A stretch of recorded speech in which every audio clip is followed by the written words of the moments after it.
ଆରେ କିନ୍ତୁ ଖରା ଦିନ ତ ଆସିଲାଣି। ଏବେ ସଞ୍ଜ ବେଳିଆ ଡେଲି ବ୍ୟାଡମିଣ୍ଟନ ଖେଳିବାକୁ ପଡିବ, ଭାରି ମଜା ଲାଗିବ। ಅಲ್ಲ ಆಲೆ ಅವು ಬ್ಯಾಟ್ ಇರ್ತಾನ ಅತ್ತಿ ಅತ್ತು ಕೆಲಿವು ಆ ಬ್ಯಾಟ್ ಇರ್ತಾನ ಕೆಬ್ಬತ್ತು ಹಂಗಿ ಅಲ್ಲನಿ ಆ ಮತ್ತೆ ದಾನಿ ಬಾಲು ನಾವು ଆରେ ସତେ ନା କଣ ବ୍ୟାଡମିଣ୍ଟନ ଭାଙ୍ଗିଗଲାଣି? ଆରେ କଣ କରିବା କି ରେ? ମୁଁ ଯେତେବେଳେ ଖାଉଥିଲି ତେତେବେଳେ ତମକୁ ଗନ୍ଧ ହଉଥିଲା ଆଉ ଯେତେବେଳେ ଦକାଳ ପଲି ଆଉ ତେତେବେଳେ ଖାଲି ବ୍ୟାଟ୍ ଇର୍ତାନ କରିଦିଅ ଆଉ ଏକାଲିଆ ପିଲା ତା ଇରାଞ୍ଚ ଆରେ ମୋ କଥା ଥରୁଟେ ଶୁଣ ରେ ଆ ଭୀମା ଯା ବାଡିରେ ଆ ବଢିଆ ତରଭୁଜ ହେଇଛି।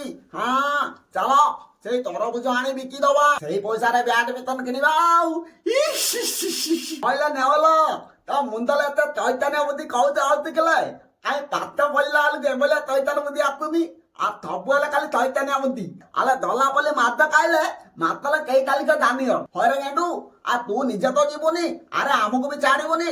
ଆରେ ନଟିଆ ଚାଲେ ରେ ଚାଲେ, ଆମେ ଆମର ଯିବା ତରଭୁଜ ଆଣି ବିକି ସେଇ ପଇସାରେ ଆମେ ବ୍ୟାଡମିଣ୍ଟନ ନେଇ ଆସିବା।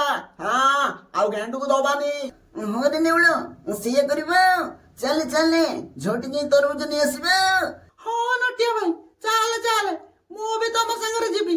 ମୁଁ ତାଙ୍କ ବାଡ ଭିତରେ ଗଳି ତରଭୁଜ ଛିଣ୍ଡେଇ ଖୋପାଡ଼ିବି, ତମେ ସବୁ ଧରି ବସ୍ତାରେ ପୁରେଇବ। ଭାରି ମଜା ହବ।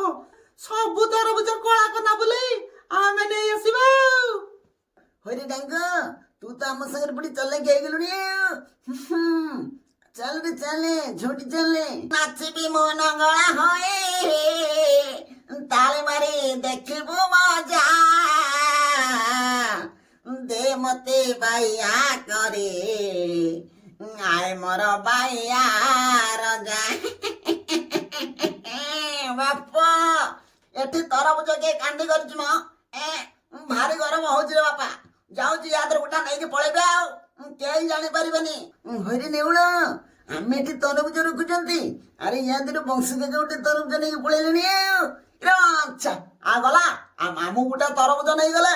ଆରେ ଡାଙ୍ଗ ଆଉ ଗୋଟେ ତରଭୁଜ ଚିହ୍ନରେ। ହଁ ନେଉଳ ଭାଇ ଛିଣ୍ଡଉଛି ଛିଣ୍ଡଉଛି, ବାପା ତରଭୁଜ ନେଇଗଲେ। ଆରେ ତମେ ମାନେ କଣ କରୁଥିଲ? ହଇରେ ଡାଙ୍ଗ, ବଂଶୀ କାକା ବାଟ ଯାହା ପଡେ କଣ ବଂଶୀ କାକା ନେଇଯାନ୍ତି, ଇଏ ତରଭୁଜ ଟା ଉଠେଇ ନେଇଗଲେ। ନାଇଁ ନଟିଆ ଭାଇ, ବାପା ବୋଧେ ଜାଣି ପାଇଲେନି ଆଉ ସେଥିପାଇଁ ତରଭୁଜ ନେଇଯାଇଛନ୍ତି। ହଉ ଆମ ଭାଗରୁ ଗୋଟେ କାଟିଦବ, ସେଇ ତରଭୁଜ ଆମ ଘରେ ରହିବ, ଆମେ ଖାଇଦବୁ। ହଉ ଠିକ ଅଛି, ଚାଲ ରେ ଚାଲ, ଶୀଘ୍ର ତରଭୁଜ ନେଇ ପଳେଇ ଚାଲ, ନହେଲେ ଭୀମାଜ ଆସିଗଲେ ବଡ ଅସୁବିଧା ହେଇଯିବ। ଆଚ୍ଛା ଆରେ ହଁ ରେ ଶୀଘ୍ର ଶୀଘ୍ର ପଳେଇ ଚାଲ, ଆ ଭୀମା ଆଜା ଆସିଗଲେ ଆ ସବୁ ଖେଳ ଖତମ ହେଇଯିବ। ହଁ ପାଣି ବୁତଲ ଗୋଟେ ଛତା ଗୋଟେ ମତେ ଦେ, ମୁଁ ତରଭୁଜ ଚାରିଆଡୁ ଯାଇ ଟିକେ ବୁଲି ଆସେ। ସେ ବାଳୁଙ୍ଗା ତଳକୁ ପାରି ହବ ନାଇଁ ରେ, କେତେବେଳେ ସବୁ ତରଭୁଜ ନେଇକୁ ବିଲରେ କଳା କନା ବୁଲେଇ ଦେବେ, ଆମେ ଜାଣିପାରିବା ନାହିଁ। ଆଉ ବାପା ଖରା ଜୋରରେ ହଉଛି, ତମେ ବିଲକୁ ଯାଅନି, ନହେଲେ ତମକୁ ସନଷ୍ଟ୍ରୋକ ହେଇଯିବ। ମତେ ପାଣି ବୁତଲ ଛତା ଦବୁ ଯଦି ଦେ, ନହେଲେ ମୁଁ ଖାଲି ଖରାରେ ପଳେଇବି। ମତେ କହିଲା କନା ସଂସ୍ଟ୍ରୋକ ହେଇଯିବ, ବେଶୀ ସଂସ୍ଟ୍ରୋକ ଦେଖେଇ ହଉଛି।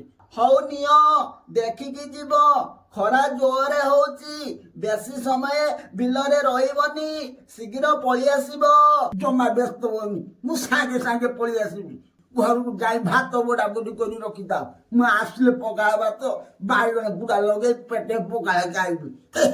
ମୋ ପାଟେ ସବୁ ତରଭୁଜ ନେଇଗଲା ରେ, ଛାଡ଼ିବି ନାହିଁ। ହେ ବାଜା ଅନେଇଛୁ କଣ, ଧର ତାକୁ କାମୁଡ଼ିକି ଖା ଶୀଘ୍ର।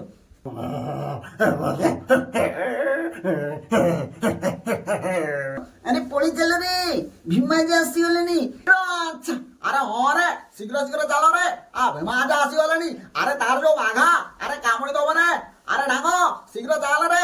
ହଁ ନେଉଳ ଭାଇ ଚାଲେ ଚାଲେ, ଶୀଘ୍ର ପଳେଇ ଚାଲେ, ତରଭୁଜକୁ ଧରିକି ଦୌଡ଼ି ପଳେଇ ଚାଲେ, ନହେଲେ ସବୁ ତରଭୁଜ ବୁଢା ରଖିଦବ।